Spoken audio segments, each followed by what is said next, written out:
Αμήν. Ευλόγη η ψυχή μου τον Κύριον, ευλογητός η Κύριε. Ευλόγη η ψυχή μου τον Κύριον και πάντα τα εντός μου το όνομα το Άγιον αυτού. Ευλόγη η ψυχή μου τον Κύριον και μη επιλαθάνου πάσα στας ανταποδόσεις αυτού. Τον εμιλατεύοντα πάσα στας ανομία σου, τον ιόμενον πάσα στας νόσους σου.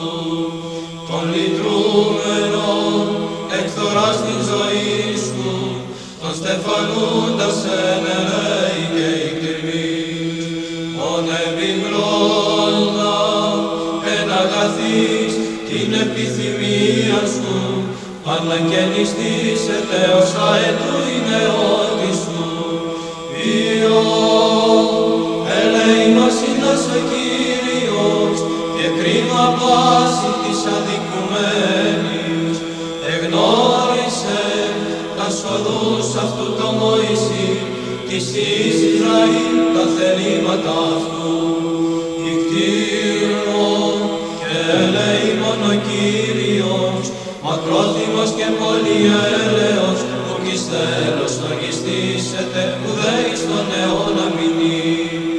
Που κατά τας ανομίας ημών επίσεν ημί, ουδέ κατά τας αμαρτίας ημών ανταπέδοκεν ημί. Ότι κατά το ύψος του ουρανού από της γης, εκρατέωσε Κύριος το έλεος αυτού, επί τους φοβουμένους αυτό, καθώς απέκρουση ανανολέα ποδισμό, εμάκρυνεν αφημών τας ανομίας ημών, καθώς η κτήρυπα Κύριους, οκτήρισε Κύριος τους φοβουμένους αυτόν, ότι αυτός έγνω το πλάσμα ημών, εμείς διοτυχούσες με. Άνθρωπος, ως η χόρτωσε ημέρε αυτού, ως η άνθος του αγρού, ούτως εξανθήσει, ότι πνεύμα δήλθεν εν αυτό και ούκ υπάρξει, και ούκ επιγνώσετε την των τόπων αυτού. Το έλεος του Κυρίου από του αιώνος και έως του αιώνος επί τους φοβουμένους αυτών, και η δικαιοσύνη αυτού επί ίσιον της φυλάσσουσι την διαθήκην αυτού, και με μνημένης των εντολών αυτού του ποιήσε αυτάς.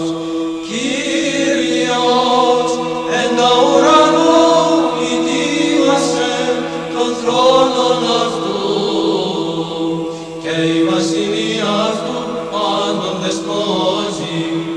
Ευλογείτε τον Κύριον πάντες οι άγγελοι αυτού, δυνατοί ισχύοι πλειούντες των λόγων αυτού, του ακούσε της φωνής των λόγων αυτού.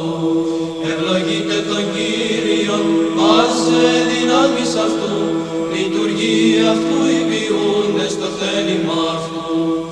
Ευλογείτε τον Κύριον πάντα τα έργα αυτού, επαντιτόπο της δεσποτείας αυτού. Ευλόγη